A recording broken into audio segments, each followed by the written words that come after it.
Hey everyone, welcome to Flutter Crash Course. Myself Sundar, I'm a founder of AppMaking Academy. So let me explain what's inside this course. So this Flutter for Beginner course, I have divided into 5 different modules. The first module comes with the introduction. So here we will learn about what is Flutter and why you need to choose the Flutter and what is the difference between Flutter with the other framework and what are the advantages of the Flutter and who is using Flutter. So these are covered in the first module. Also we will do the installation. So if you are using a Windows or a Mac machine, so we have an installation video for you. And once you complete the installation, so we will create our first project. So these are all covered with the first module. In the second module, we will learn about what is the file structure and what is the folder structure of the Flutter and why we need that. So then we will learn about some basics commands about the Flutter and how to create your first Hello World project. So inside the Hello World project, we will learn how to display the text and how to display the images, changing the backgrounds. In a third module, we will learn about how to create a rows and columns and how to put all the widgets together and make a beautiful UI. Also, we will learn about how to work with a stateless widget and stateful widget, what is the difference between and when you have to choose that. At the end of the module 3, we will create the application something like this. It's look like a torchlight. So when you tap on this, the bulb will turn on, and if you tap it again, the bulb will turn off. So this is what we will learn in module 3. In module 4, we will learn about the fundamentals of the Dart programming. So once we complete that, we will create a quiz application. The quiz application looks something like this. So here we will learn about how to work with the Dart and how to write the functions and how to design a beautiful UI. So everything covers under the quiz application. Once we completed the quiz application, at final module, we will learn how to generate the APK, also how to change the app icon. So these are the things we will learn inside this course. In case if you are new to this channel, hit the subscribe button and hit the bell icon to get the instant notification whenever we are uploading a new video. So are you ready? Let's dive into the session. So let's start with the basics of Flutter. So let me explain what is Flutter. So Flutter is nothing but it's a Google UI toolkit for building an application. So application in the sense you can build a multiple application, cross-platform. So you can create a mobile application, desktop application, web application, embedded device with a single code base. So here we are going to use the programming language called Dart. In case if you don't know what is Dart, that is not at all a problem. So I'm going to teach you very simple manner. Okay. So Flutter is created by Google. So this is the official website of the Flutter. So if you want to see the showcase, you can click it so that you can understand who is using the Flutter and what type of application you can build with the Flutter. So next, these are my top 5 reasons to select the Flutter. In case if you are just starting up, Flutter is very easy to learn. So you don't need any prior programming experience. You can simply start the Flutter from scratch. So it is very easy to learn. And when you are comparing with the other framework, it is very quick to develop. And if you are thinking about the business perspective, so you can build a multiple application with a single code base, which is very cost effective. Even though if you are a developer, it has a benefits to you because you can easily develop application for Android and iOS with a single code base. So then it has a feature called the hot reload. The hot reload is nothing but when you are making changes, the change will immediately reflect your application. So during the development, it saves a very huge time. So when we are developing our application, you can clearly understand what is hot reload. Also, it's trending and many companies are started adapting the Flutter. So if companies are started adapting the Flutter means you have a more job opportunities. Also, you have a more freelancing opportunities. And if you go to the Google Trends and you can compare the chart. So this chart I have compared it. So I have compared with Flutter, React Native and Ionic framework. So you can see the Flutter is trending worldwide for the last 12 months. So you can easily select the Flutter and you can easily land your first job with the Flutter. So next is the community support. In case if you are facing any issue, we must need a community. So you can post the queries there and people are ready to solve your queries. So we have a large community support for Flutter. So these are my top 5 reasons to select the Flutter. So I don't want to compare Flutter with other framework. You are already ready to learn the Flutter, right? So why you want to compare with other framework? So to learn the Flutter, first we need to do the installation, right? So I'm going to the Flutter documentation. So click getting started. So here you have to select your platform. So in case if you are using a Windows, click the Windows and here you have to follow the steps. So I have made a separate video for how to install the Flutter on Windows and how to install the Flutter on a Mac. So I will attach the video here. Go to this link. Make sure you have a proper system requirement such as OS, disk space, tools. We need a PowerShell. It's inbuilt with the Windows 10. If not, you have to install. Let's start with the Git. As a first step, we have to install the Git on our machine. Let's do it. Click to download. Let's start the installation.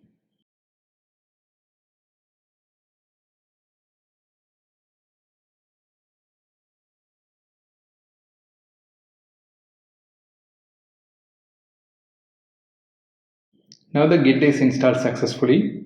Let's finish.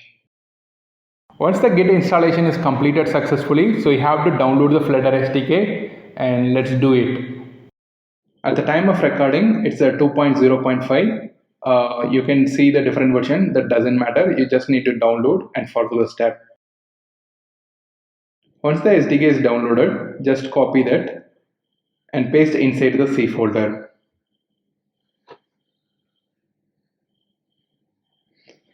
So then you have to extract the folder.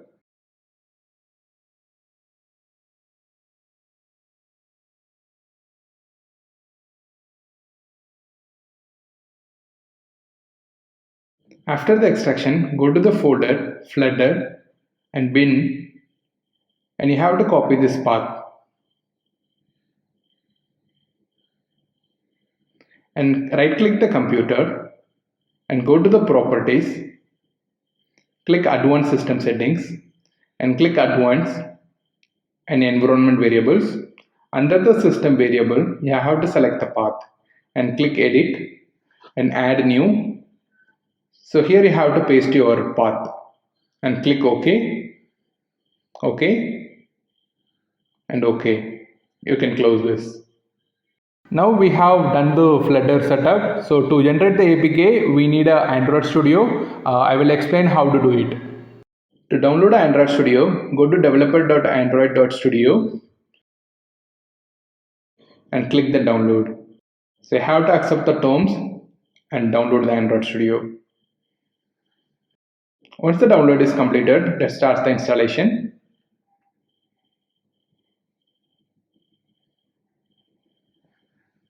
Click next, next, next, install.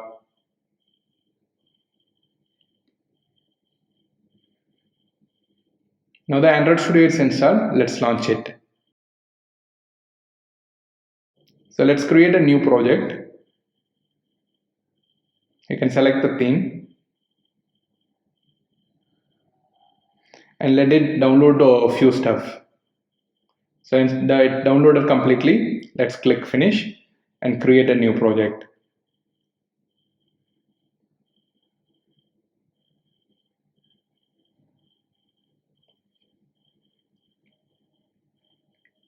It takes a couple of minutes to set up, so you can see the progress here. It will do the initial setup for Android Studio. Once the setup is done, go to the file and settings, click the plugins and search for a Flutter. So you need to install this plugin. So it requires a dot, so you can accept it. Let's install.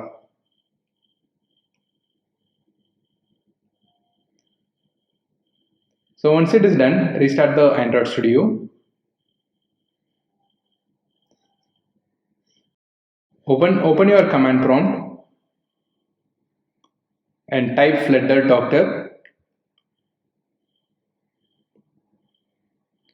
Now you can see Android Studio has been installed successfully. So now we only need to accept the license. Let's do it. Just need to copy and paste it and hit enter. Accept the license and all.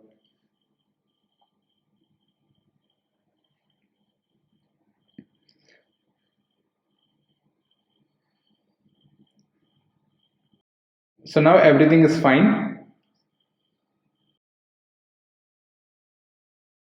So go to this link to download the VS Code and start the installation.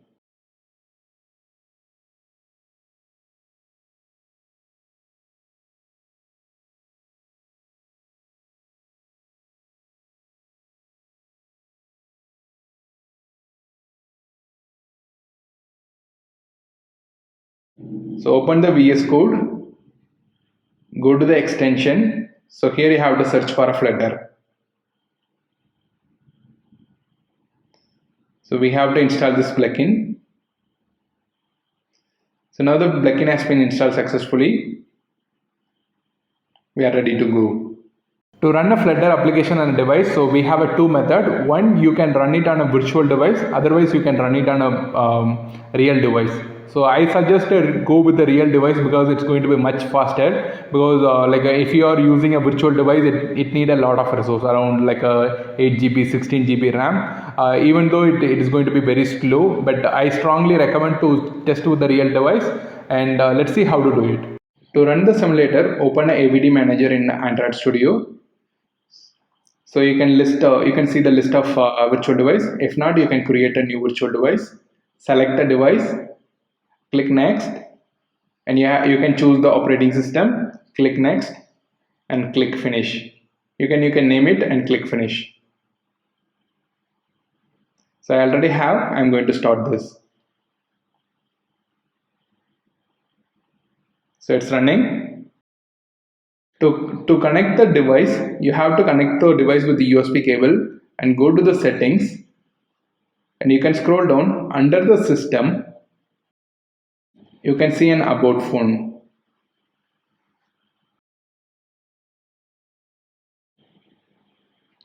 You have to click the build number for multiple times.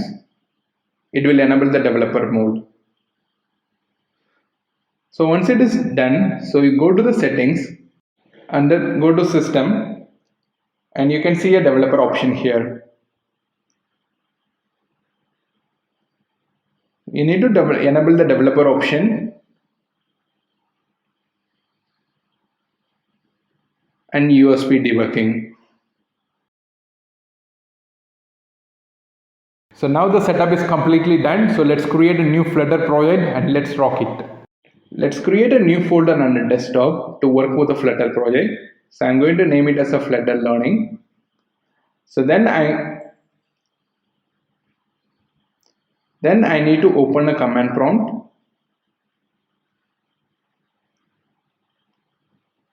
I need to change my working directory. So I'm putting cd space and the directory and hit enter.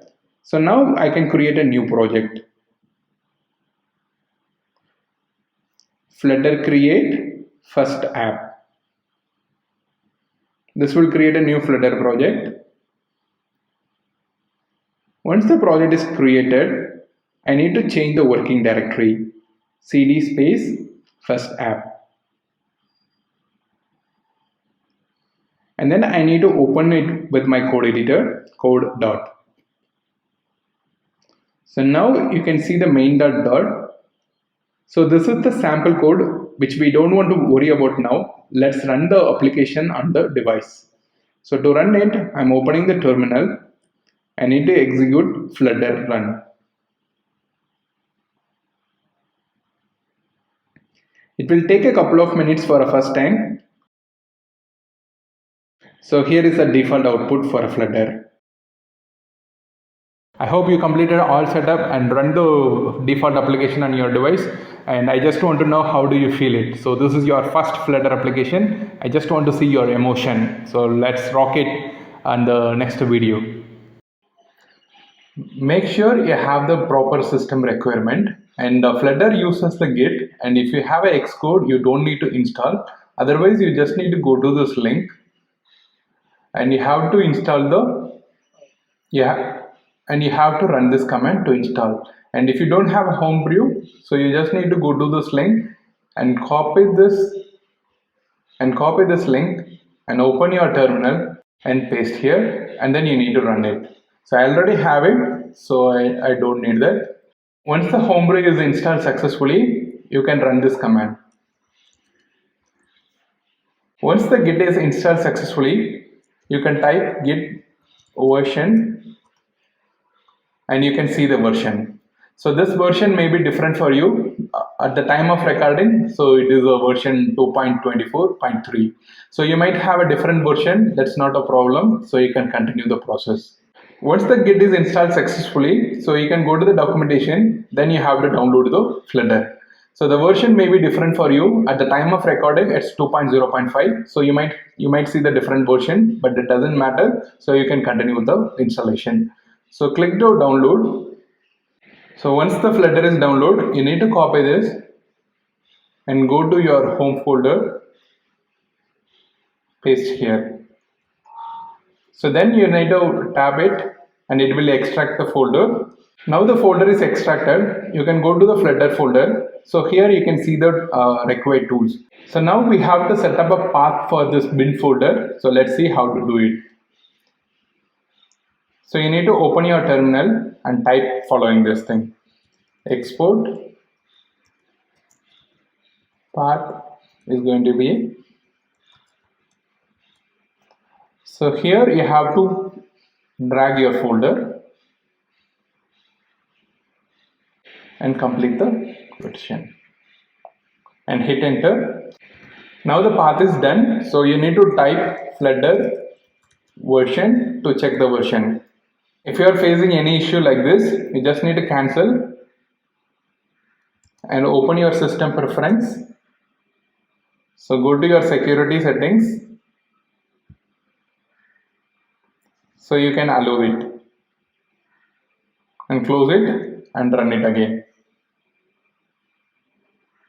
So click open. So now you can see the Flutter has been configured successfully. But if I close this terminal and if I reopen it again and type the Flutter again, so here you can see some error, something like this, because this path will be a temporary one. So we have to set up the path permanently. So to set up a path permanently, so you need to go to this link and here you have to follow this command. So I'm opening my terminal. So here you just need to copy this and paste here. So here you can see the like a type of terminal you are using. So my machine has a ZSH. You might have a different one. So like a bash or bash src. So based on that you have to edit. So the procedure are same only. So let's edit this one, is that shell. So to edit that, so I'm going to use sudo nano and here the home folder and slash ZSR ZHRC and hit enter. It will ask the password. So here you need to copy this and paste here. Here you have to work with your directory. So the directory, I'm just dragging this. So now we pasted the directory. Control X to close this, save this file and hit enter. So now we have to execute this one. So now we have to execute this. So to verify this, so you can run this command. So now you can see the Flutter path. So you can type the Flutter version now. So the command line is working. So I'm going to close it and reopen the terminal again. So if I type Flutter version, now it is working. So now we set up the path permanently. So whenever we use, whenever we restart the machine, so it will work perfectly. Once the Flutter SDK is installed successfully, so then we have to install the Xcode. If you focus only on Android, so you can skip this step. To install Xcode, go to Apple icon and click App Store. So here you have to search for Xcode and this is the tool. Click it and here you will see an option for install. So click it, it will install automatically. Now the Xcode installation process is completed. So let's do the Android installation. To download the Android Studio, go to this link and click download and you need to accept the terms and click download. Once the Android Studio is downloaded, just double click and we can start the installation. So you just need to drag it here. So now you can close it and we can open Android Studio. So now the Android setup is running. So let's click next.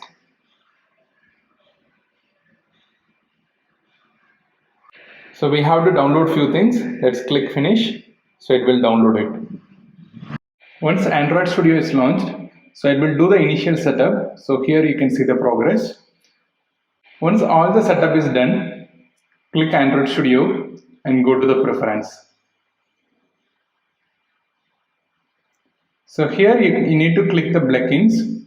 So you have to search for Flutter. So here you will get an option for install. So you need to install it. So it will also ask for an installation for a Dart. So you have to install. So once the installation is done, so you will get an option for restart the Android Studio. So you have to restart it. Now the Android Studio setup has been completed. So to edit the code, I'm going to use the VS Code. Let's see how to install it. To install the Visual Studio Code, go to this link and click for a Mac. Once the VS Code is downloaded, so extract it. So you can drag the VS Code into the application. So then open your VS Code. Go to your extension. So here search for a Flutter. Select this, you will get an option for installing, so you need to install it. Let's run a Flutter Doctor now. Now all the setup has been done successfully, so we are ready to go. Now all the setup has been completed. Let's see how to create a new project on a Flutter. So to create a new project, you have to execute Flutter create and your application name. It take a couple of minutes. Now the project has been created successfully. So then I need to change my working directory and open with my code editor. So here you can see some code. So this is the default code. Right now we don't need to worry. So let's run this code on my device. So to run it the device, so here you can see there is no device found. So let's see how to add the devices and all. Now we need to run the application on a real device, or we can use the emulator. So I will teach you how to run it on the Android emulator. Run an Android simulator, open your Android Studio and click the AVD manager. So here you can see the list of device. In case if you are not finding, so you have to add the new virtual device. So you have to select the phone and click next, and then you can select the operating system and click next. So you can name and you can add a few settings over here and click finish to create a virtual device. So I'm going to choose my virtual device and click play to run.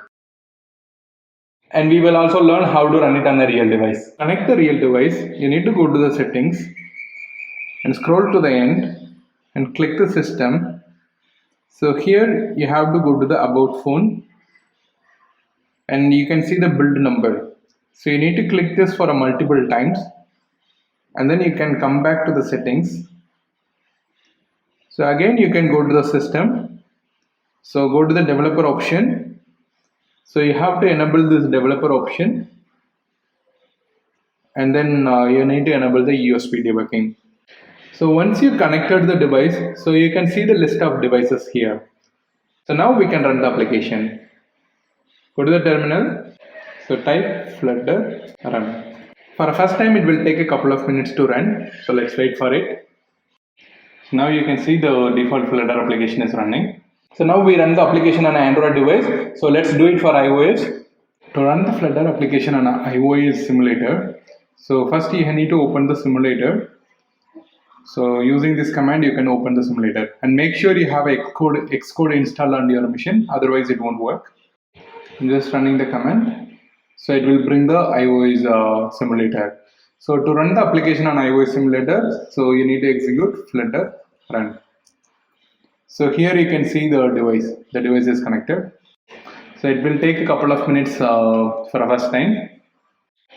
Now the build is successful. So here you can see the default output. I hope you run the first application. So how do you feel now? So first, to create a Flutter project, you have to type Flutter create and you have to use your project name. So then you have to change your working directory, cd space and the project name. So to run the Flutter project, you have to type Flutter run. So it will run your default project. Then you have to remember the few basics commands. So to check the connected device, you have to type Flutter devices. So I'm going to type it and opening the new terminal, Flutter devices. So it will return all the connected devices. In case if you connect multiple devices, it will list out the multiple device. Okay. So now we have a two connected device. One is a mobile and one is a web. In case if you are connecting multiple mobile devices, so it will show that. So then you have to remember Flutter run -d and then device ID. Say for example, if you connected two devices, if you run the application for a single device, what you have to do? You have to type Flutter run -d and then you have to type your ID. So just copy this and paste here. So this will run your application on the particular device. Okay, in case if you have a multiple devices and you want to run the application on a multiple device, what you have to do? You have to type Flutter run -d all.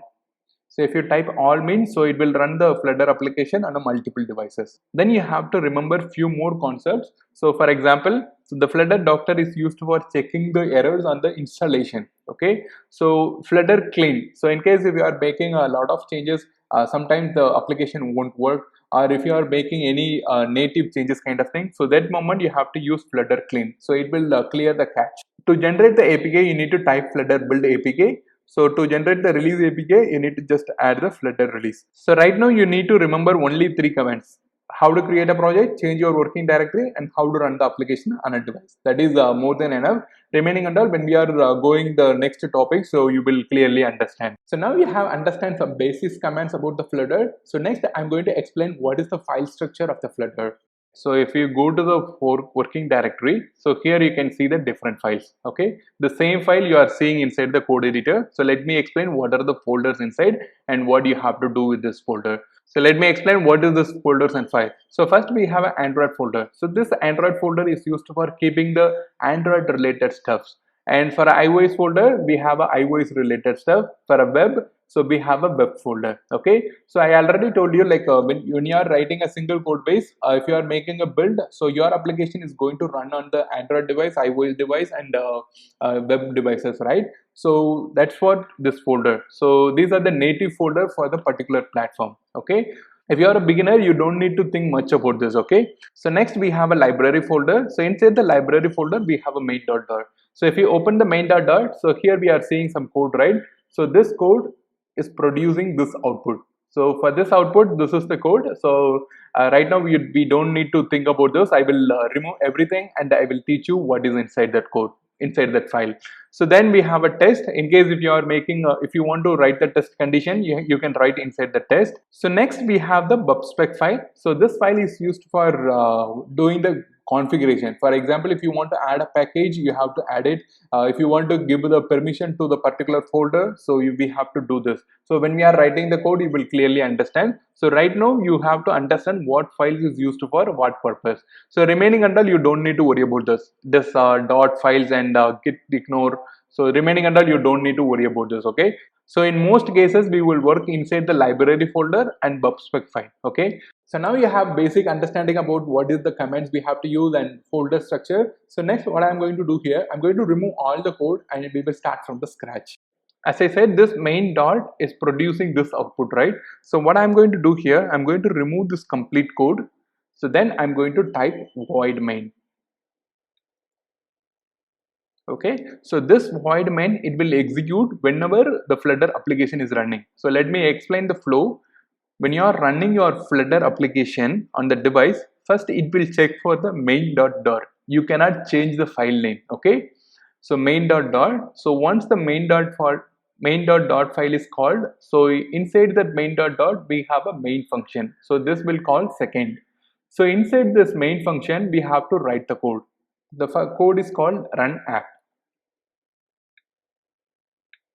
Okay, so this run app, it requires the widget. Okay, so in Flutter everything is widget. For example, this app bar is a widget, this 0 is a widget, the text is widget, this entire page is a widget, and this floating action button, this is also widget. Okay, so whatever you are thinking about, everything is widget. So right now what I'm going to do here, so I'm going to replay a container. So now you can see it's showing some error. So to remove this error, I'm going to import some file.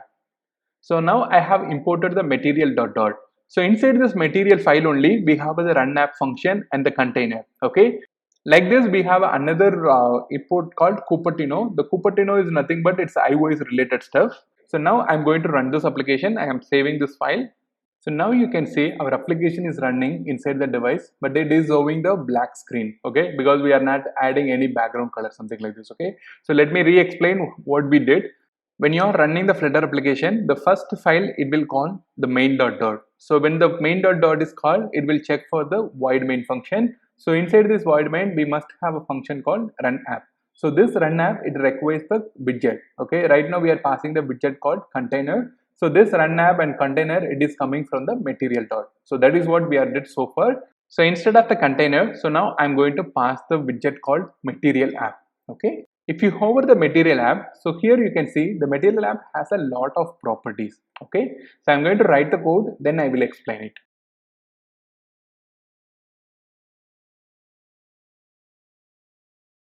So now we have written the code and let's see the output. So here you can see we have created an app bar and some body. So let me explain the code. So now we have the material app. So inside the material app, we have a multiple properties. So first we have to pass the home property. Okay.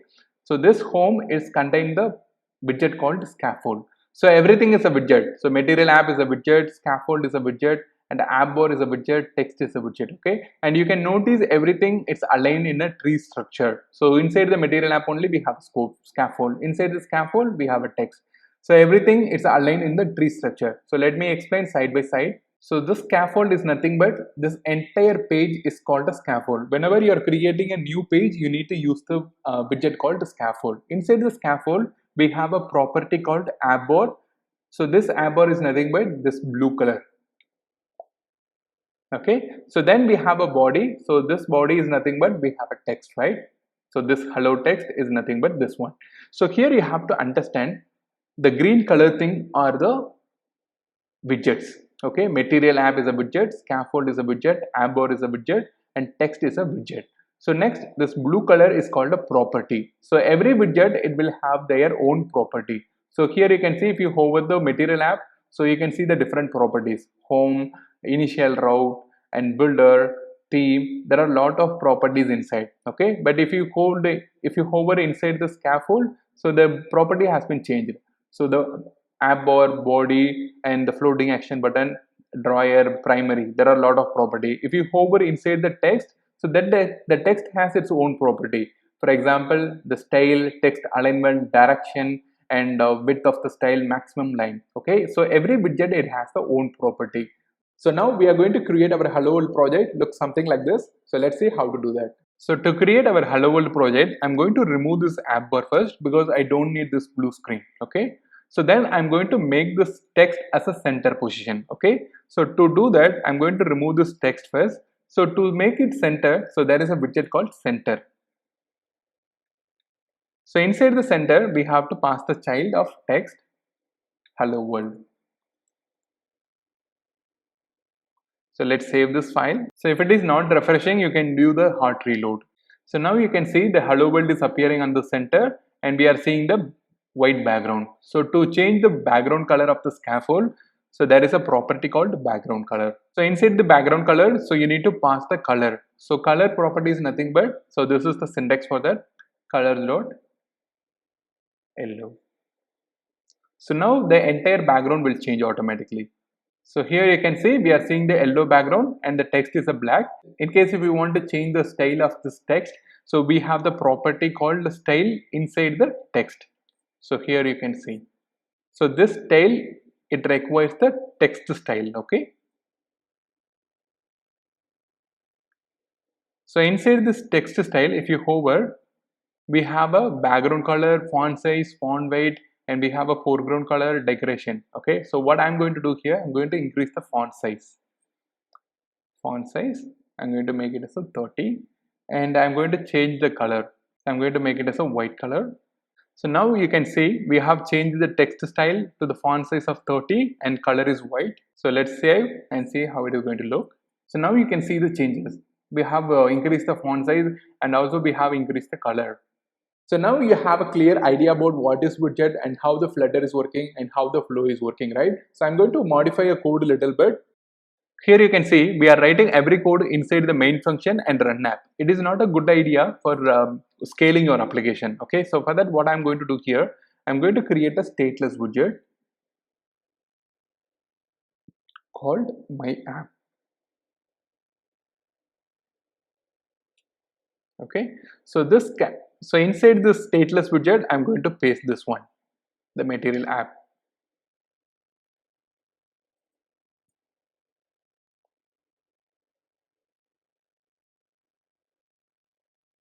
So now I'm going to create a instance for the stateless widget. So now the same code and I'm going to do the refresh now. So now we are seeing the same output and the same code. Only thing is we have splitted the code. Okay. I will explain about stateless and stateful widget later. So now I will explain what we did so far. So we simply splitted the code into the separate class. Okay, the class name is called my app. This is the user defined class. It can be anything. Okay, anything. Or type your name or a project name, whatever it is. If you are changing this name, you have to update this object name also. So I'm just updating so that there is no error. So next what we did, so here we have created a stateless widget, right? So this stateless widget, we have the build method. So inside the build method, we have a return. So this return, it will have our code, our previous code. Okay. So now how it will work? So it will call the main function run app. Inside the run app, we are calling my app. So my app is nothing but this class name. It's returning something that is called a material app. So from this onwards, we already know scaffold, dict kind of thing. Okay. So this is what we did so far. So now we have modified the code a little bit. So next I'm going to decode all the widgets. So I'm going to deep dive into the widgets like container, buttons, and how to work with the icons kind of thing. So once we done that, you will get a clear idea about what is widget and why we need that and how to use that. So I'm going to remove the scaffold.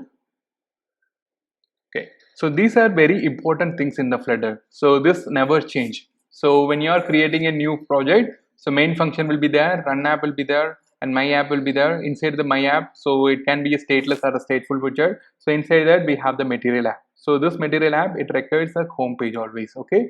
So now what we are going to do here, so we are going to create a new page. As I said, every new page is called a scaffold. Okay. So inside the scaffold, we have a multiple properties like a background color, body, drawer, something like this. So what I'm going to do here, I'm just going to save this and I'm going to show the result. Now it is white color. Okay. So if you want to change the background color, so what you have to do, so there is a property called background color. So this background color, it will always require a color. To display the color, this is the syntax color dot. So if you put the dot, the Flutter, it will have the lot of color, indigo, green, or purple, or whatever it is. Even if you choose the green color, so it has a lot of shades. So if you put the 50, it will give the shades of some mild color. If you put 600, it's a dark color. Okay. For example, I'm going to put the 900. So let's see how the green works. So I'm going to save those. So it is a green. Okay. If I put 50. So you can see the green color, but the shade is completely changed. So if I put 800, it is again a dark green. Okay, like this you can display the colors. So next, inside the scaffold, we have another property called AppBar. AppBar is nothing but, here you can see some title we will put it, right. So AppBar. So I'm going to type AppBar. So this AppBar, it requires a widget called AppBar. Okay, so let me explain. This appar is a property name of this scaffold, but this appar is a widget name. Okay, so let's save this and see how it's going to look. So now you can see the default color is the blue color. Okay, so if you want to change the background color of appar, what you have to do? Just hover this and make sure you have a background color. Yes, you have background color, colors dot, whatever color you have to choose. Okay, I choose indigo. So now the color has been changed. So now the scaffold is in a black color and the app bar is in a indigo color. And this app bar, it has a different properties called title. So if you hover the title, so here you can see the title is a widget. So I'm going to pass the text. Okay.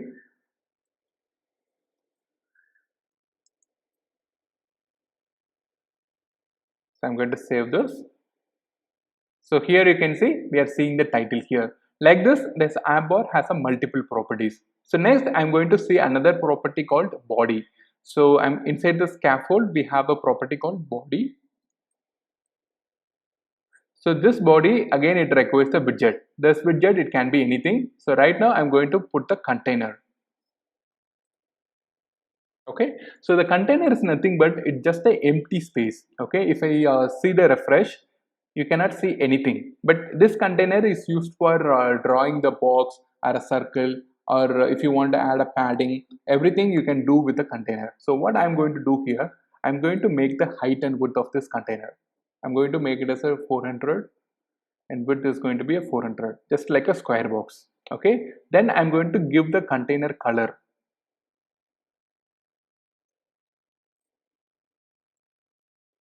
So if I save this, so now you can see 400 into 400 red color box. If I reduce the size, so here you can see we have created a box. Also, this container is a single child widget. So let me explain what is single child and multi-child widget. So inside the Flutter, there are a few childs are single child widget and a few widgets are a multi-child widget. So single child widget means, so inside this widget you can have another widget. For example, the container have only one widget, but this row have a multiple widget. For example, you can put the text and images or a button, everything inside the row. But inside the container, you cannot put something like that, okay? So it can hold only one widget, and multi-child widget means it can hold a multiple widgets, okay? So I'm going to have a child of text. So if I save this, so now inside this container, you have this particular text, okay? It is not outside the container, it is inside the container, okay? So next you have to remember about the padding. Padding is nothing but the space inside the container, okay? So here you have see the hello, right? So the red color box to the hello. So to add the padding, this is the syntax. So this is the syntax for adding the padding. So this cannot be changed, okay? So the value you can change it, but edges inside, this is the syntax, okay? So I'm going to save this and see how it's going to. So now we have added the 8 point. So now we have added the padding inside the container. So next it is the margin. Margin also same syntax. But this margin is nothing but outside the container, okay? So if I refresh now, so you can see the spacing outside the container, okay? So that is the difference between the padding and margin. So what is padding means? So if you want to add a spacing inside the container, that is called padding, and if you want to add a spacing outside the container, that is called margin. Also here we have used the all, right? All means in all direction. Sometimes we need to add a spacing only for a top. So that moment what do you have to do? So instead of all, there is a property called only. So inside only we have a multiple properties where you have to add. So left, right, top, bottom. For example, I'm going to add a padding of top. Top is going to be 20. So if I save this, here you can see there is no spacing from the left side, but from the top side we are adding the 20 space. If I want to add a spacing for a left,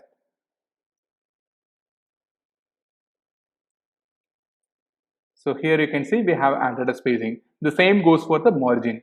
So this is all about this container, okay? So next we have to think about center. So I'm going to remove this container. So next we have a widget called center. Center is nothing but in case if you are putting any child inside that will be center position for this root. For example, if I'm going to put the text, so now this hello is the center for the entire scaffold. So next what I'm going to do here, I'm going to make this text as a center for this particular container. What do you have to do? So I'm going to create a center widget here. Inside the center, I'm going to have a child text. So let's save this. So now you can see this text, it will be a center position for this container. It is since we have added a padding, it's not looks like a center. So I'm going to remove this. So let's refresh now.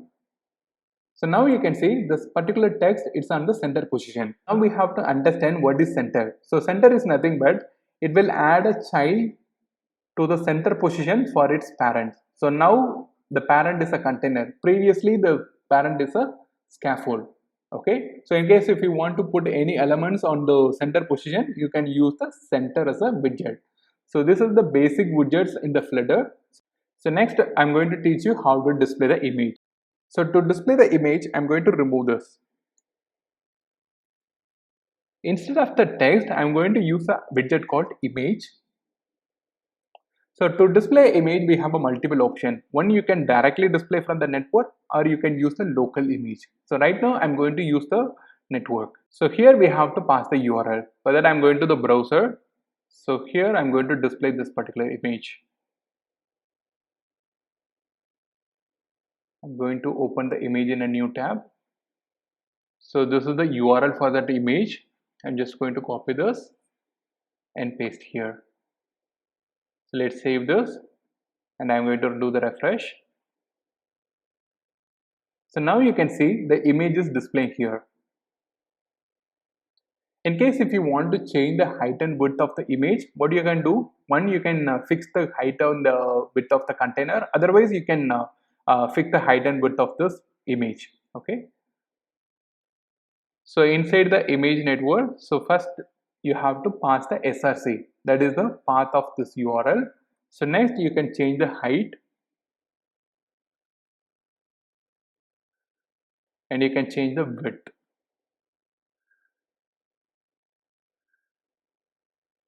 So if I save this, so now you can see we have changed the height and width of the particular image.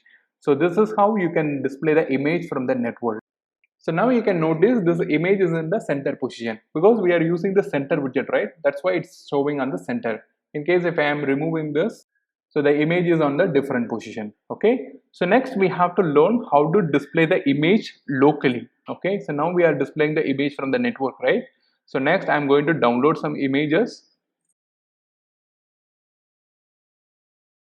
So now we have downloaded the file. So next what you have to do, you need to go to the folder. So here you have to create a new folder inside the root folder, not inside the library. You need to create a folder inside the root.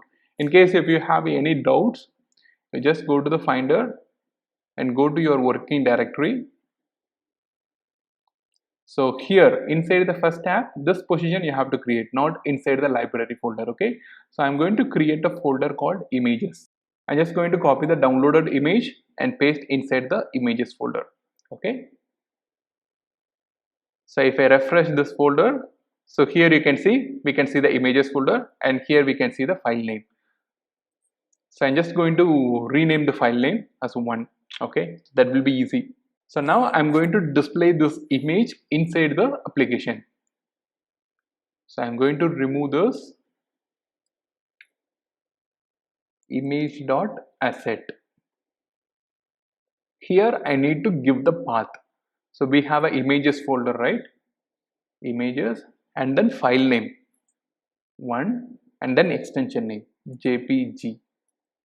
As a beginner you might do some mistake. The extension will be JPEG. So that moment you have to give the JPEG PNG. Okay, so if I try to refresh now, I'm going to save this file and if I do the refresh, it will throw the error. So here you can see we are seeing the error. Here we are not seeing the images. So because this application don't have a permission to access this images folder, so we have to give the permission to that folder. So for that what we have to do, I'm going to go to the spec. I'm going to remove all the comments. So now I have removed all the comments. So inside the bub spec also you can notice everything in the tree structure. For example, this SDK it is under the Flutter test. Okay, and this Flutter test it's under the dev dependency. Here you can notice this Flutter and Cupertino icons it's under the dependency. Okay, so if you are adding any space or if you are removing any space, it will throw the error, because if you remove this, what will happen, this Cupertino icon it is not under the dependency, it is under the root folder. Okay, so you must be very careful on the spacing. Okay, so next, to give the permission for this folder, what you have to do, under the Flutter you have to type assets and full colon. hit enter and add a tab here. So you have to type hyphen space images. Images is nothing but this folder slash. So if you are removing space here, what will happen? This asset, it is not under the Flutter. It will throw the error. If you are adding extra space, what will happen? This asset is going under this one. So then it will throw the error. So you must be very careful. Also, this spacing is also very important. If you remove the spacing, what will happen? This is going under this Flutter. So the spacing is very important. Just give the tab. That means 4 spacing here. Okay. So now we have given the permission to access the folder and files for this application. So you need to save this. Also, if you are making any changes inside the bub spec, you need to stop the file and you need to rerun the application. Okay. So when you are making changes here, you can see it is showing something is running, right? Which means it is downloading the dependency. Sometimes we will add the dependency, okay? So that we will see in the upcoming session. Right now we are not adding any dependency, but anyway, if you are making any changes, what will happen? It will try to download the dependency. So once it is completed, I'm going to stop the application and I'm going to rerun it. So now it is gone. So what I'm going to do here, I'm going to stop this application and I'm going to rerun this. So now you can see our image is displayed here. So in case if you want to change the height and width of that particular image, so you can change it.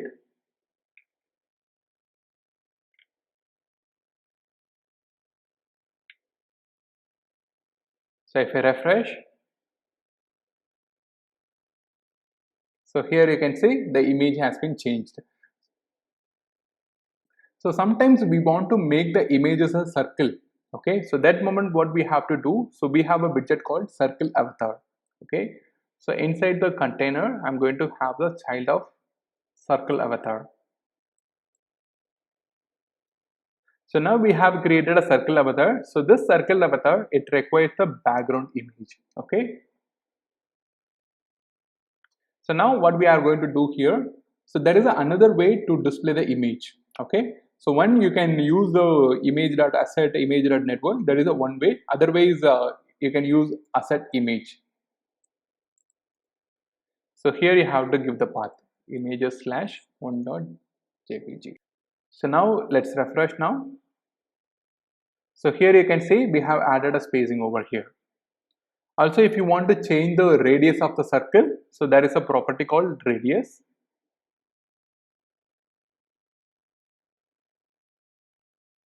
So here we have changed it. In case if you want to make this image as a center position, what we have to do? We have to wrap the circle avatar inside the center, right? So to do that, what you have to do? So click the circle avatar, click the bulb icon. So here you need to type wrap with the widget, okay? Or you can wrap with center column kind of thing, okay? So I'm going to wrap with center. So let's save those and see. So now the image has been centered. So now we have a clear idea about how to display the text and how to display the image, right? So next I'm going to explain about how to display the icon and button, okay? Same thing, I'm just going to remove those child. So child, so to display the icon, so we have an icon widget. So inside the icon, you need to pass icons dot. So here it will list a lot of icon, okay? So I'm going to select the random icon and I'm going to save those.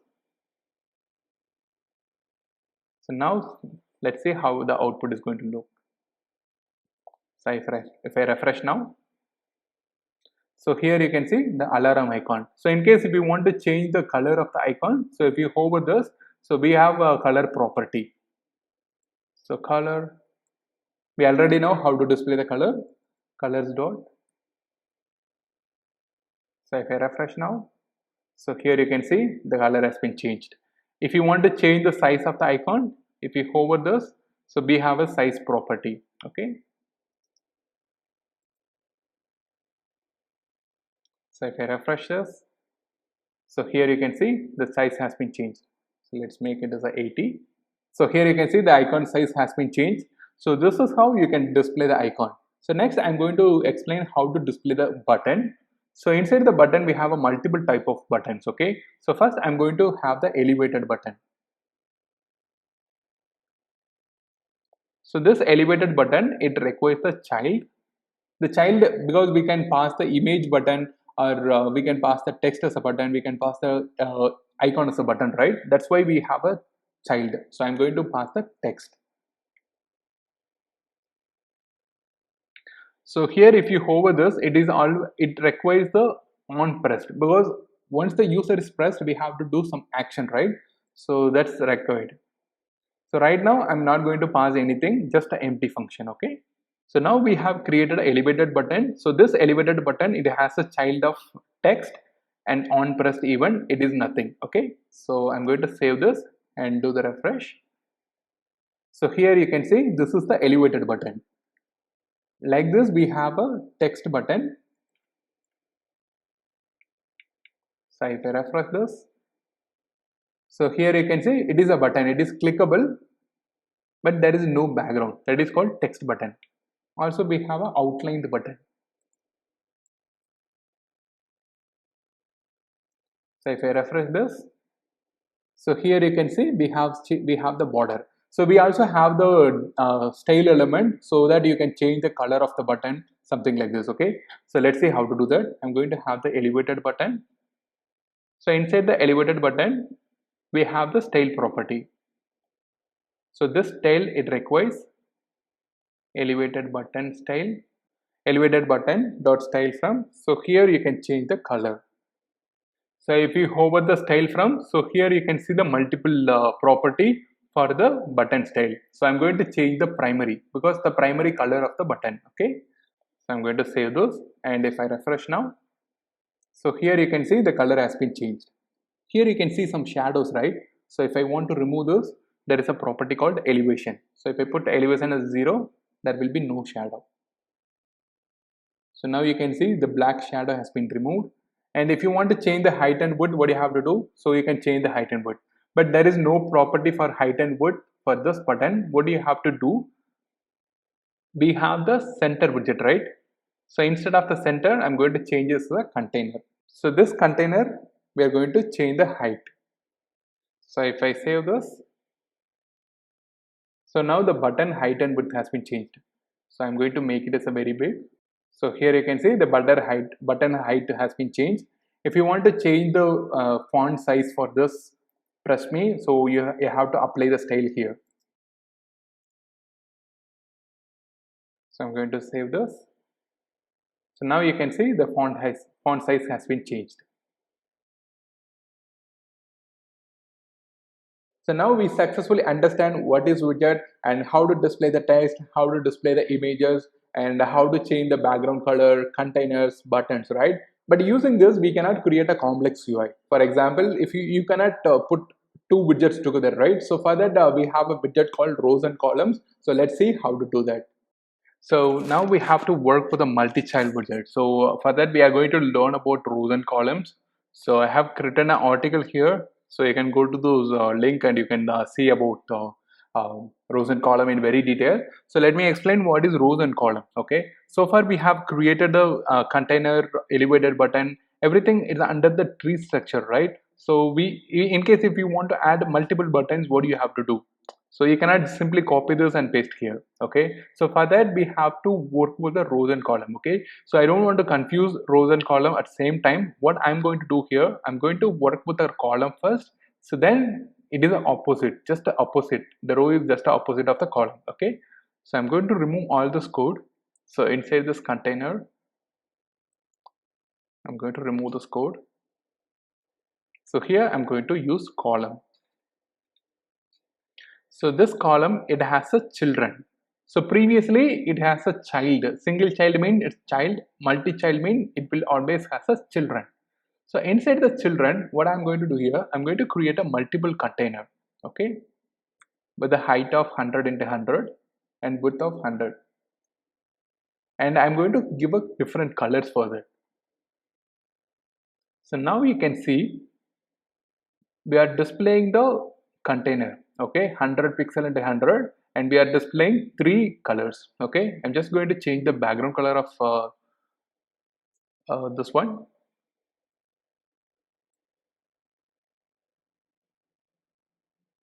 So now you can see we have displayed the three containers, okay, and with a 100 into 100. So as I said, so the column is used for aligning the widgets in a vertical direction. So here you can see everything is aligned the vertical direction, okay. And when you are playing with the rows and column, you need to remember only two things. One is a main axis alignment and another one is a cross axis alignment. So now what I'm going to do here, I'm going to make this container as a full width. So right now this container, so if I put the color for this container,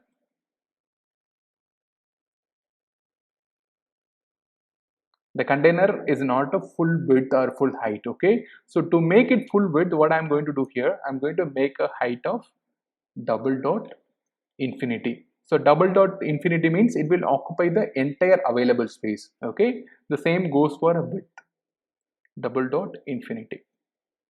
So if I save this, so now you can see, so I'm just going to add the color. So if I refresh, so now you can see this particular container occupies the entire available space. Also here you can see the column container, it is somewhere under position, okay. So we can change this position. So now I'm going to play with the main axis and cross axis, okay. So here you can see if you take the column, cross axis means this direction, left to right direction, and main axis means top to bottom direction, okay. So now I'm going to set the main axis and cross axis as a starting position, okay. So main axis alignment. So main axis alignment dot.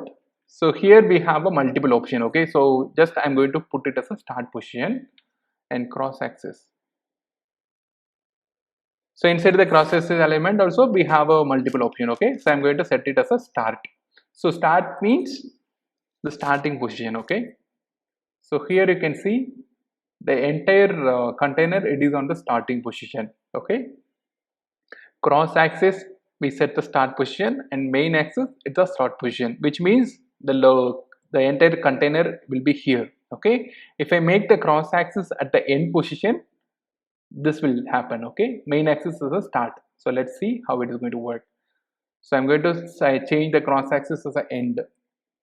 So now what will happen, the entire container will be on this position.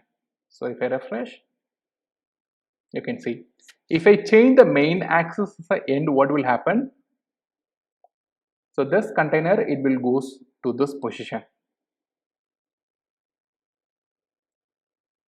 So now you can see it is on this position. In case if you want to make this container to this position, what we have to do, we have to make the cross axis as the start position and main axis as the center position, okay. Main axis is going to be a center and cross axis is going to be a start position. So now you can see the entire container on this particular position. So now you have a clear idea about what is main axis and cross axis and how to play with this, okay. So next, if you want to add a spacing, okay, between this container, so you need to play with the main axis alignment. So instead of the center, so we have a multiple option. So one is a space around. So if I put space around, what will happen, so you can see there is a space between the three containers, but here you can see this space is not equal, but somewhat we are seeing the space, okay. If you want to add a space evenly, so if I refresh, so here you can see all the container has a equal space, okay. If I put space between, what will happen, the first container don't have any space, okay, and the last container it don't have any space, only the middle container it has some multiple spaces, okay. So let's add a few more container.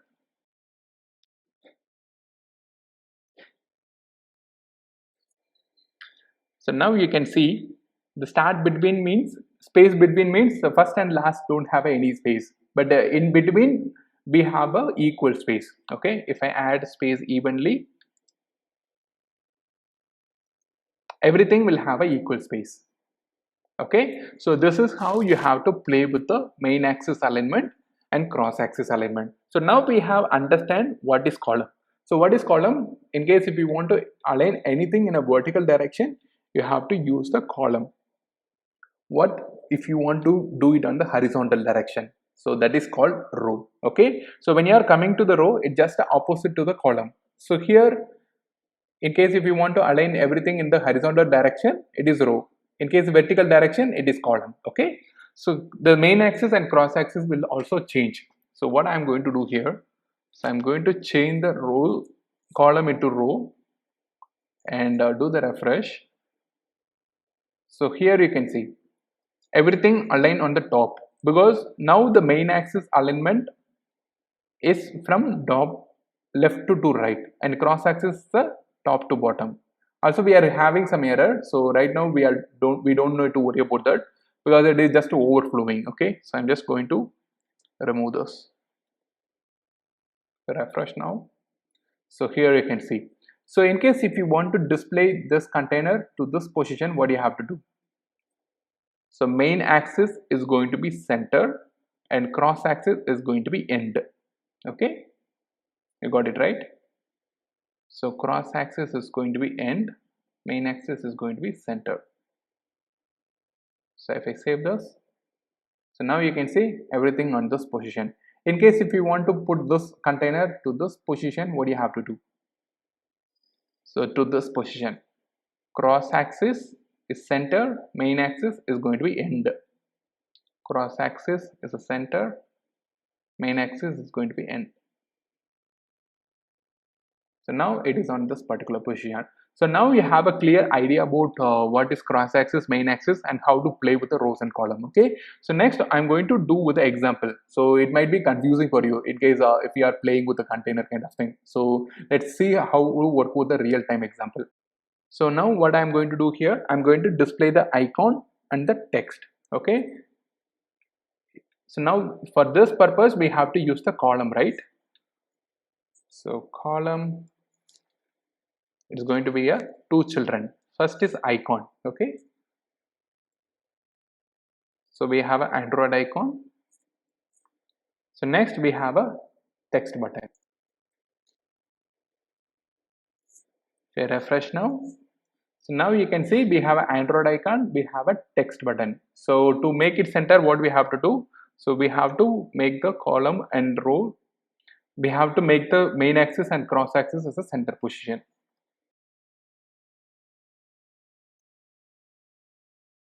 Now you can see we can display the icon and the button here. So next what we are going to do here, we are going to create something like this. Okay, so for that what we have to do, so first I need to create a container, so kind of box. Okay, so I'm going to remove this.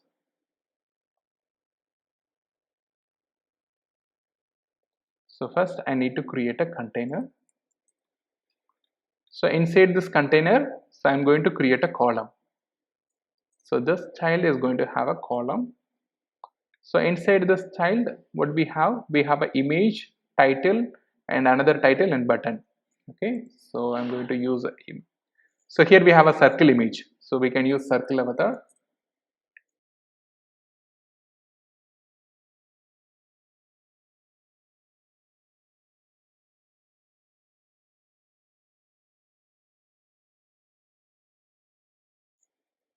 So here you can see we are displaying the image something like this, but we don't have any background here. Okay, so what I am going to do here, I'm going to add the background for this particular container.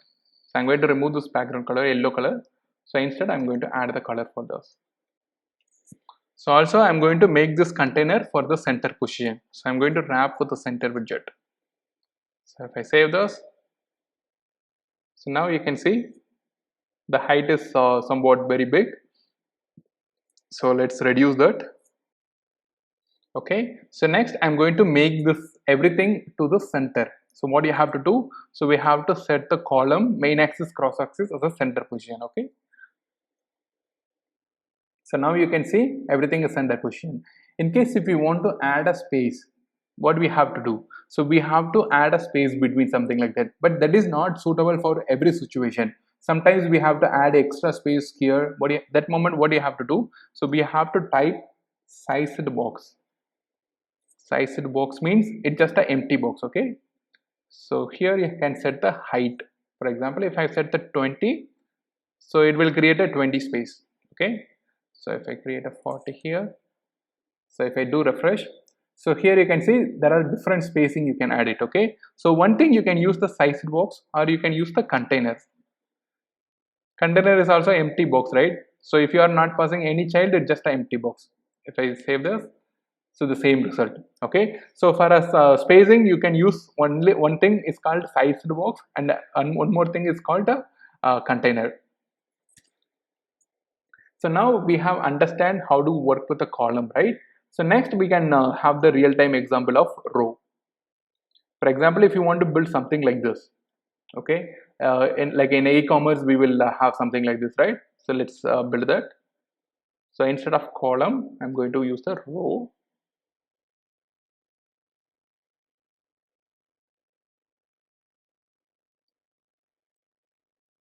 So I'm making a full width, double dot infinity. So refresh now. So now you can see everything aligned in the horizontal direction. Okay. So if you want to add a space here, what you have to do, instead of height, you have to make this a width. So if I refresh, so here you can see it is aligned. So this is how you have to work with the rows and column. So next I'm going to work with the row and column together. So I'm going to build something like this. Okay, something like this. So for that, what you have to do, so first you have the container. So next we have another container. So then we have another container. So then we have another container. So inside each container, so first so this image, this text, this one, it is aligned in the row. Okay, and this one, so let's see how to do that. Okay, so I'm going to duplicate that. So first we need a 3 container. So before that, I'm going to remove everything. So right now we have only one container. Okay, so inside this container, I'm going to have a child of center position because I'm going to make it as a center. So inside the center, we have another child called container. So this container, it's going to have a child. So now what we need, a column. Okay,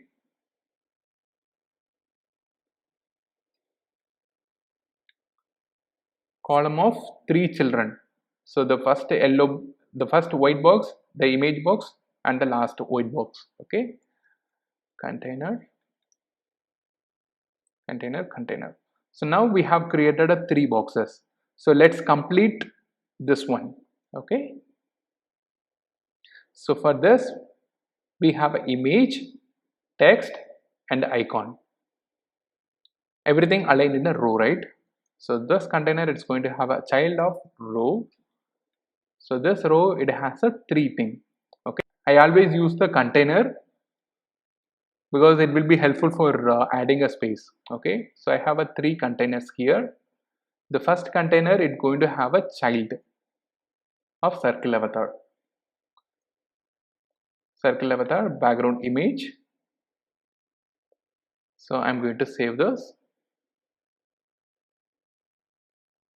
So now you can see the image is appearing here. So next I'm going to add a text. So for a text, what we have? We have a column again. Okay. So inside the second container, we have a child.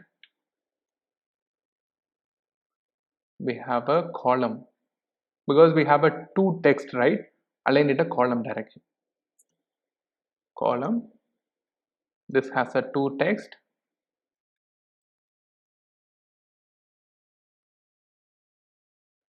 So if I save this, so now you can see, so we have displayed the text. So then what we have? So we have a icon. So in the third container, so I'm going to have a child of icon. So now we have created an icon.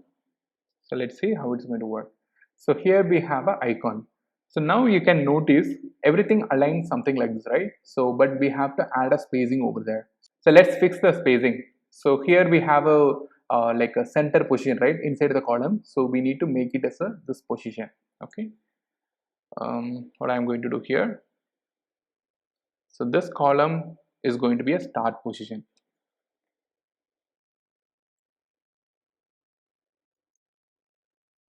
Main axis element start. and cross axis is going to be a start position. If I save this, now you can see the spacing has been fixed. So next we have to add the spacing for this before this one. Okay, so what I'm going to do here, so before this container, so I'm going to add sized box. I'm just going to copy this and paste here. So if I refresh, so now we have added some space over here. So let's fix the remaining stuff and then we will complete the spacing issue. So next we have to add some images over here. Okay, so for that, this particular container, the second container, it's going to have a child of image dot asset. So or we can use the network image. So here I'm going to pass some images. So now you can see the image is displaying here, but it is occupied the full width, right? But we need to have the fixed width, sorry, fixed height. So for that I'm going to set the container height. Height is going to be a 200. If I fix the container height as a 200, the image is not occupying the full screen, right? So for that we have an option called fit. So inside the image there is a property called fit. So you have to pass box fit dot cover. So if you pass the cover, what will happen? This image will occupy the full width, but we didn't fix any width for this container. So let's make it double dot infinity. So if I save this, so now you can see it occupied the full width. Also we center the image. So next we have to work with this. So inside the third container, what we have a row.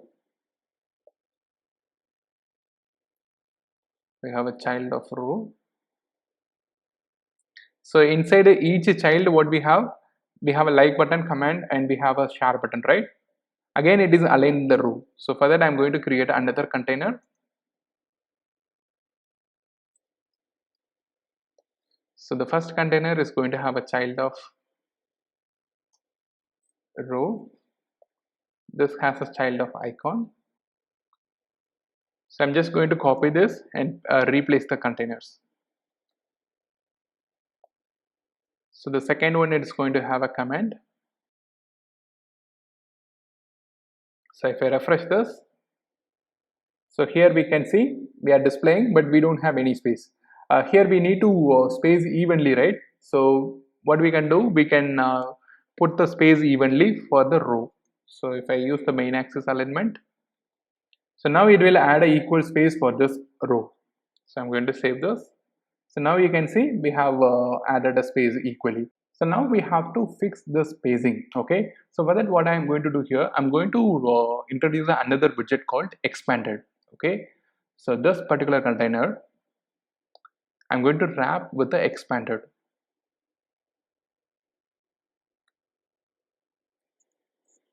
So expanded is nothing but it will occupy all the remaining space. Okay, so for example here it will give the space for this particular image and this one. So remaining space will be occupied by this particular text. So if I refresh this, so now you can see, so I will add a background color so that you can clearly understand.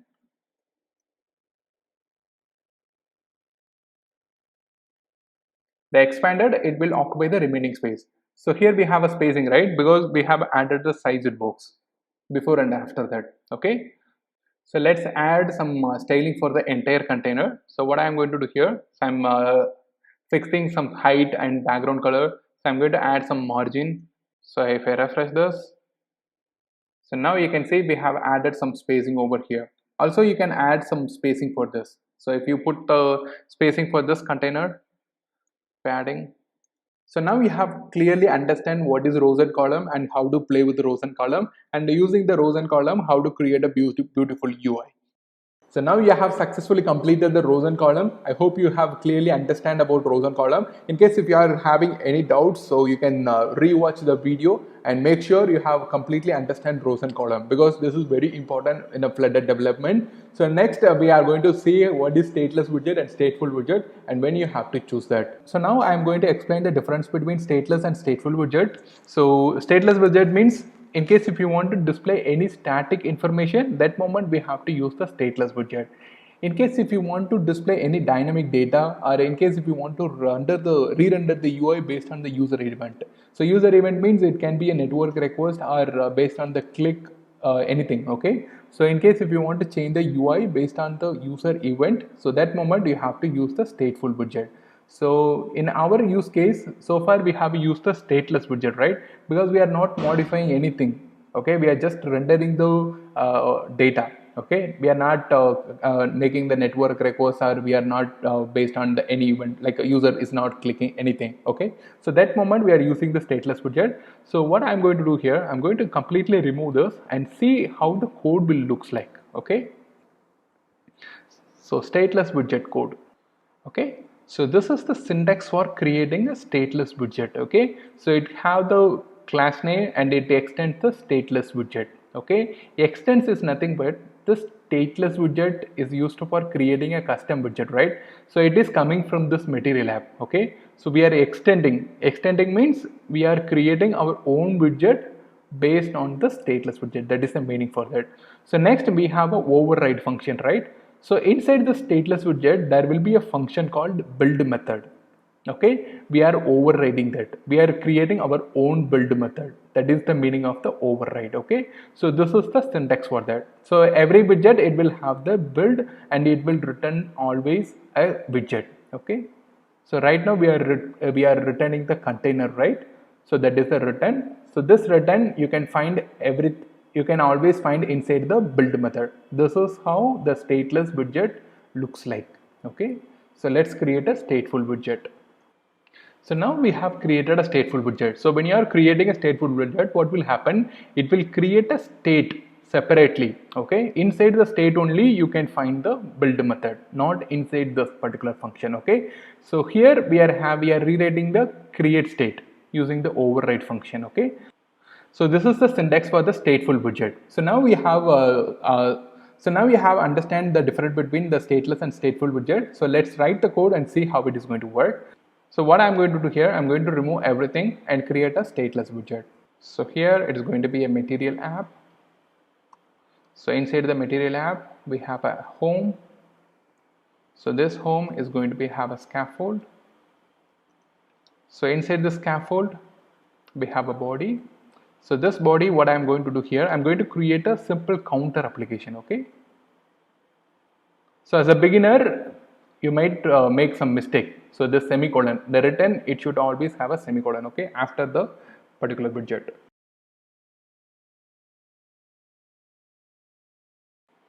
So here we have created some simple UI. So using the column, so this column we have a center position. Okay, so now what I'm going to do here, so when the user click this press button, add button, so we have to increase the value. So for that I'm going to create a variable called count.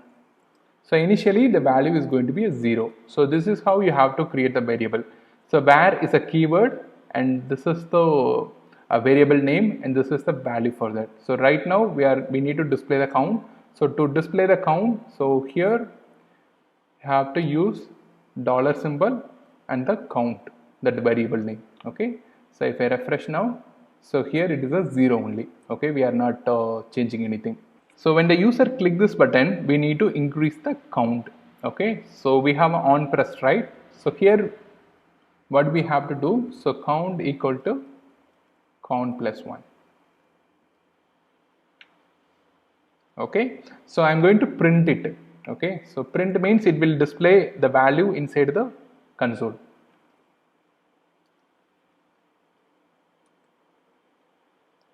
So if I refresh this, so now you can see when I click this, so here you can see the count value is 1. So if I click this, the count value is 2. So I'm clicking multiple times. Okay, the count value is 6. Also here you can notice even the count value is updated, here the UI is not updating. Okay, because that is the stateless widget. Stateless widget means the UI is used for displaying the static information. It won't change dynamically. Okay, so now what I'm going to do here, instead of the stateless widget, I'm going to create a stateful widget.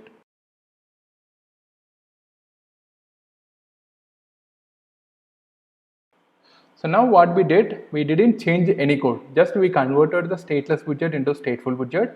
So I'm going to do the hard release. So now when I click add, so here you can see the value is changing. Again, the UI is not updating. Okay, whenever you are using a stateful widget, so you have to use the function called set state. So inside the set state, you need to give this value. So let me explain what the set state will do. Set state is nothing but whenever you are calling this function, so this build method, it will re-render. Okay, so re-render means what will happen? The next time the count value will be automatically increased and it will display here. So you don't need to worry about that. It will be in a microsecond. Okay, so if I refresh now, so here you can see the 3. So if I click multiple times, the value is increasing. So whenever you are using the set state, what will happen? The entire UI, it will rebuild automatically. So this is the difference between the stateless widget and stateful widget. So let me re-explain again. So stateless widget means it's used for displaying the static information. But stateful means in case if you want to change the UI based on the user event, so that moment you have to use the stateful widget. So this is the difference between the stateless and stateful widget. So now we have a clear idea about what is stateless widget and stateful widget. So now what we are going to do here, I'm going to create a bulb icon. Look something like this. So when you tap on this, the bulb should turn on, and if you tap it again, the bulb should turn it off. Okay, this is what we are going to build here. So first we need images. So here we have images. I'm just going to copy this and paste inside the images folder. So now we have an image for bulb on, bulb off. Okay. Also here you can notice it is a PNG image. So next I'm just going to replace the text into the image.asset slash, initially the bulb is going to be a bulb off. So next we have a text button.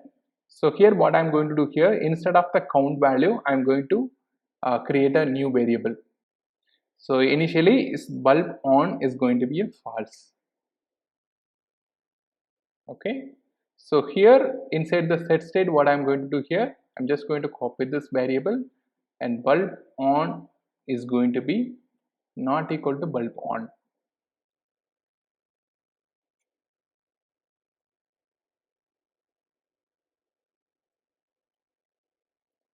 So now you have clearly understand, right? So when the user click this button, if it is true, we are setting as a false. If it is false, we are setting as a true. Okay, that is what we are going to do here. So I'm just going to stop this and rerun it because we have added a new image here. So that moment what we have to do, so we have to stop it and rerun it. So now you can see we are displaying the bulb images over here. So next what I'm going to do here, I'm just going to change the background color. Okay, so the scaffold, okay, it looks cool. So next I need to change the image based on the condition. Okay, so if the bulb is turned on means we have to display the bulb image, I mean the on image, right? So for that what I'm going to do here, so I'm going to create a function called build bulb image. Okay, so here I'm going to check the condition. If bulb is on means, so I'm going to return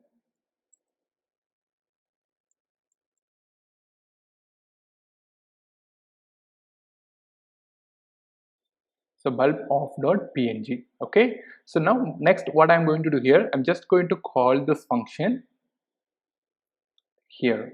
Okay, so now what will happen, so when you click this bulb, so now what will happen when you click this change button, the bulb will turn on or turn off. So this function will call automatically. So here you can see it's turning on, and if I do it again, so it's turning off. Okay, so here we have created a separate function, right? So this entire function I can write inside the single code. Okay, so what I'm going to do here, so instead of this bulb,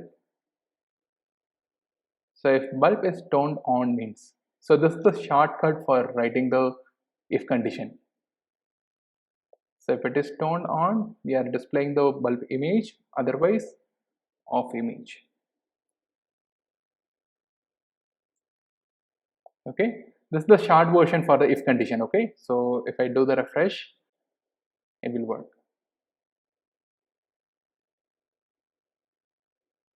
So now you successfully created the bulb app. So next we are going to learn some Dart basics. Then we will dive into the quiz application. So to run the Dart, so you can go to the Dart pad. So click Dart pad. So here you can run your application. Okay. As I said, the Flutter starts with the void main. The Dart is also start with void main. This function will execute automatically. Okay. If I want to print anything on the console, what do you have to do? So you have to type print and your message. So if I click run, and here I forgot to put a semicolon. So now you can see your message is displaying on the console. Okay. In case if you want to display any variable, so the variable, it can be a string or a numbers or a boolean, something like this. Okay. String means a name, it can be a string. Your age, it can be a number, or in case if it is a true or false, that can be a boolean. Okay. So now we have created a string called name, and the value for the name is a AppMaking. So in case if you want to display this value inside the print, so you can just call the variable name. Okay. So if you run this, so here you can see we are displaying the value. So there are multiple ways to display the variable. So you can put directly the variable here, or if you put the double brace, and you can use the dollar symbol, and if you run, the same output. You can also add some concatenation here. So this moment what will happen, this string, it will automatically added to the string. So now you can see this is coming from the variable and this is coming from the print statement. So let's create a one more variable and see how to merge with that. So I have created a variable called integer, that is age. Okay, so if I want to print this, here what you have to do, so just put the dollar symbol and age. So run the symbol. So here you can see it is displaying here. In case if you want to do some calculation inside the print statement, what you have to do? So you have to wrap inside the curly brace, dollar symbol, curly brace. So here you can do the calculation. So if I run this, so it will do the calculation and it will display here. So here you can see it is displaying. So like this you can print the variable. So now we understand how to print the variable and how to print the integer or a double or a string inside the print statement. So next we have to understand if condition and else condition. Okay. So this is for a condition. If means we are checking some condition. Okay. If age is equal to 5, we are printing some statement, or if age is 18. Okay, what we are doing here, we are doing the comparison here. If the age is equal to 18 means you are allowed to watch, otherwise we are not allowed. Now our age is 3, which means we need to display you are not allowed. So let's see how the output is going to look. So here you can see your is not allowed. In case if the age is equal to 18, so here you can see you are allowed to watch. So here we can add multiple conditions. Okay, so right now we are checking is equal to true. If it is greater than 18, then we are allowed. So now what will happen? If it is equal to 18, it's not allowed. It should be greater than 18. So here you can see it is not allowed. So if you add greater than or equal to 18 means, so 18 and above, now it's allowed to. So now we understand the if and else condition. So next thing we have to understand what is list. List is nothing but, so here we have the like a one value, right? So list can hold multiple values. For example, so the names list, so it looks something like this. Okay, something like this. Okay, so the list of names, it shows something like this. So if you want to display the length of the list, like how many counts here, so you can use print names dot length. So now you can see we have 4 values inside it, so it's displaying 4. If I remove something here, so it's displaying 3. In case if you want to read this particular value, what do you have to do? So I'm just printing names of that particular index. Index is nothing but it starts with 0. This is 0, 1, 2. Okay, that is called index. So if you want to display the Raja means what you have to do? Names of 1. Okay, 0, 1. Okay. Now you can see that is displaying here. So in case if you want to display app means what you have to do? Instead of 1, you have to use 2. So now you can see the app is printing. So this is how you can calculate the length of the list, and this is how you can display the particular value. So next you have to think about the map. Map, it looks something like this.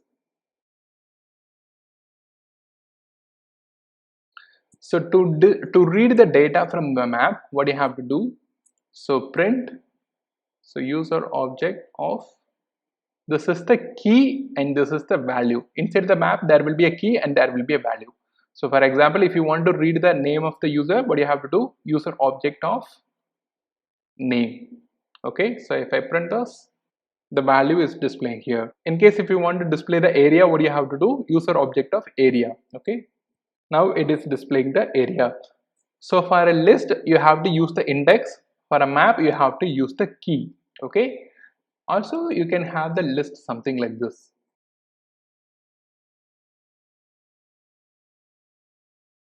Also the list can be something like this. Inside the list we can have the map. Okay, it can be anything. In case if you want to read this value, how you can read it? So first we need to call the questions. So to read the value we have to call the index, right? 0, 1. So question of 1, and then we have to use the formula of reading map. So this option A. Okay,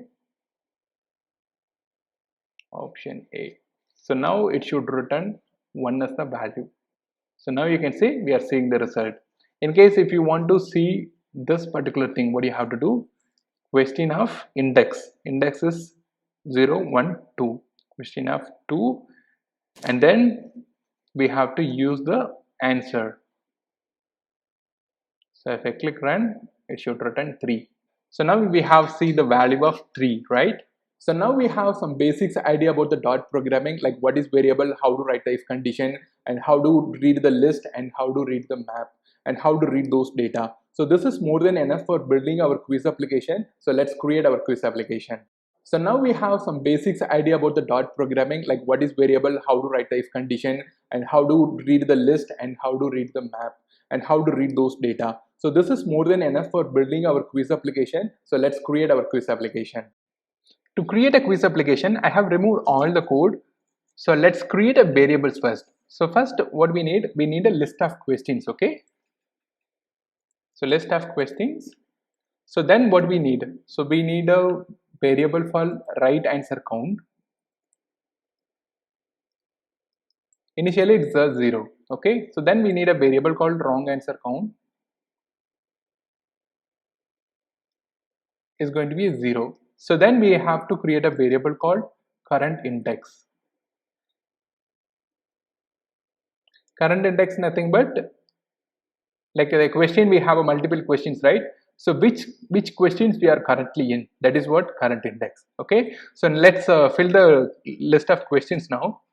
So I just filled the list of questions now. Okay, like this one we already know, question option A, option B, something like this. Okay, so next I'm going to create a UI. Okay, so inside the scaffold I'm going to have a body.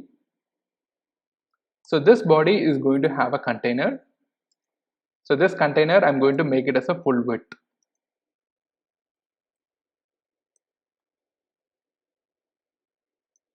So next this container is going to have a column.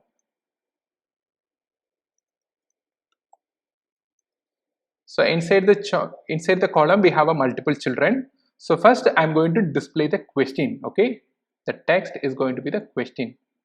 So we already know how to display the question. So we have to put the dollar symbol and questions of current index of. This is how you can display the question. Since it is showing it's having the multiple value, so instead of the dollar symbol you have to add a curly brace. Okay, so now what will happen? The current index will be 0, right?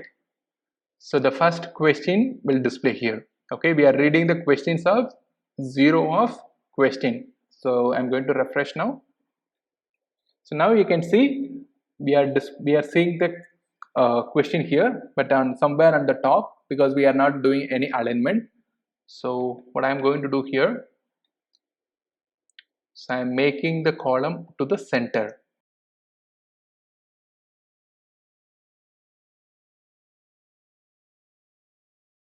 So if I refresh now, the question is displaying here. So next, what I'm going to do here, I'm going to create a multiple buttons, okay, to display the value of the options. So for that, I'm going to use the elevated button. The same thing, instead of the question, we have to display the option A. So I'm just going to copy this and do it for the remaining options. So option A, B, C, D. So if I refresh now, so here you can see we are displaying the button. So let's make the button as a full width. So we already know how to do that. So you need to wrap the elevated button inside the container, and if you put the container width as a infinity, it will be a full width. Okay, so now it is a full width. Okay, so we will add the style later. So first we will complete the logic. Okay, so next what we have to do, so when the user click this button, we need to validate with the current question, right? So for that, I'm going to write the code here. I'm going to create a function called validate answer. So this validate answer, it requires the user input. User input is nothing but this answer. Okay, if I click this newsland, the newsland is the user input. So here I need to check the condition. If user input is equal to questions of current index. Okay, so what we are doing here, so we are checking if the user click the Japan means, so we are checking the Japan into the questions of current index, the first index answer. So we are checking this. If Japan is equal to Japan means we need to increase the right answer count, otherwise we need to increase the wrong answer count. Okay, so here, so we already know we have to use the set state. Right answer count is going to be right answer count plus 1. So you can create something like this, otherwise you can create something like this. It's the same meaning. Okay, so else we're just copying this. Instead of right answer, we need to use the wrong answer count. Next, what we have to do, once the user selected any of the option, we have to display the next question, right? So for that, what we have to do, we have to increase the current index is equal to current index plus 1. So whether the user click the right answer or wrong answer, we are increasing the current index. Okay, so next what will happen, the current index will change, the next question will appear. So what I'm going to do here, I'm going to call this function when the user press the button. Validate answer.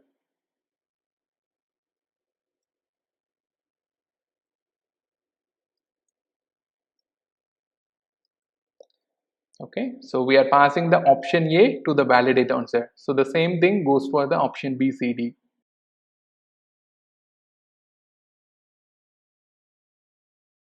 So let's see how it's going to work. So if I click anything, it is going to the next question. You got it right? So at the end of the question, we are having the error because we are trying to add the current index to the next value, but the total question is 5. We are trying to figure out the next question. So here what we have to do, we have to write another condition.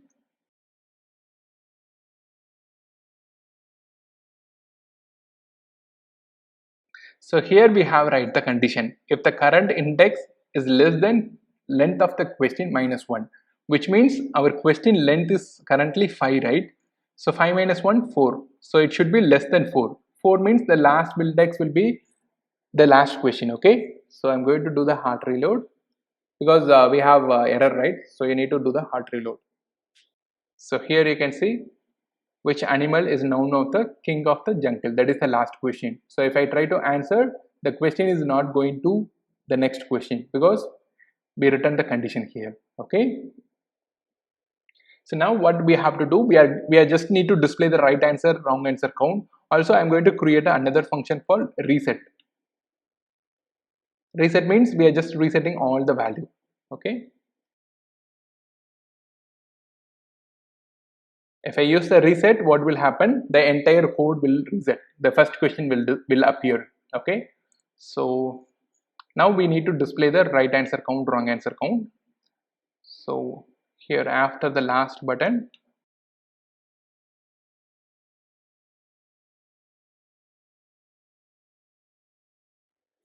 so now we are displaying the right answer, wrong answer and the total length. So let's create a button for resetting the value.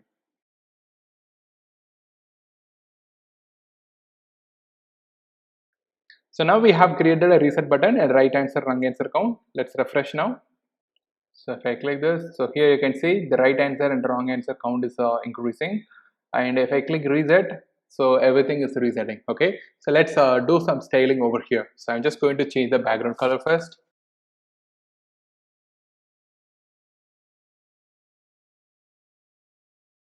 So then I'm going to add some spacing for this question. Also, I'm going to add some background color for that.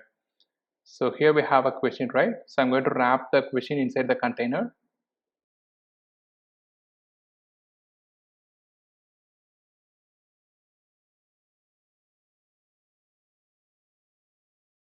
So now we have aligned the center position and we can increase the font. Next, I'm going to add a style for the button.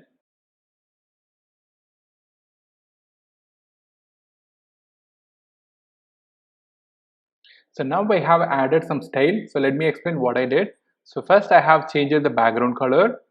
Okay, so to the blue gray of 900. So then we have added a container and we have added a padding. So for the entire container over here. So next we have created a container for displaying the question. So inside the container we are adding the padding of 16. So then we are making the center alignment. So next we have added some sized box to add a spacing between the questions and every button. So here we have an elevated button. So here we are just applying the color and we are removing the shade. We are removing the box shade, and here you can see. So if I click this answer, so the question is automatically changing and the right answer and wrong answer count is automatically changing. Okay, so now we have successfully built the quiz application. So now you successfully created the quiz application. How you are feeling now? So we start with 0, right? So now we have quiz application. So in the next module, I'm going to teach you how to change the app icon and how to generate the APK. So first, to generate the APK file, what you have to do? So you just need to stop this application and run Flutter build APK. So this will generate the APK file. So if I hit enter, so now you can see the application has been built here. So if I go to that particular folder, app, build, and you can see the app folder, outputs, Flutter APK, app release.apk. Here you can see you have the release APK and the file size is around 16 MB. Okay, because we have images, right?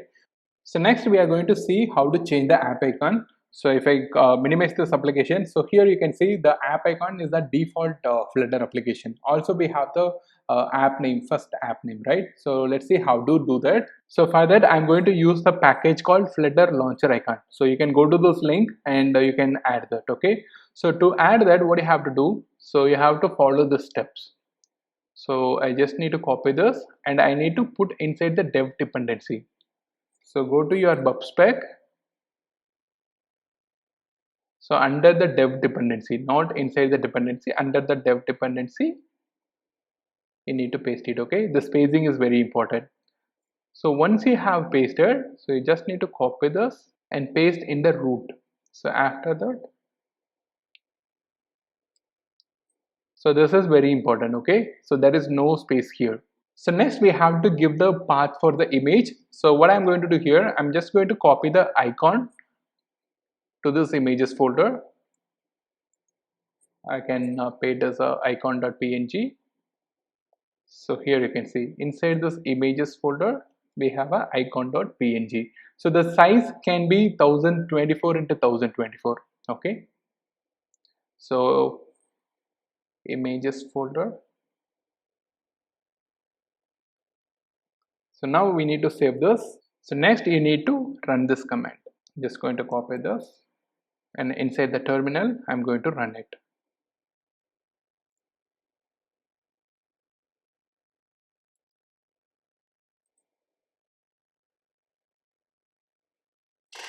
So now you can see it successfully generated the icon. So next I'm going to run the application. Flutter run.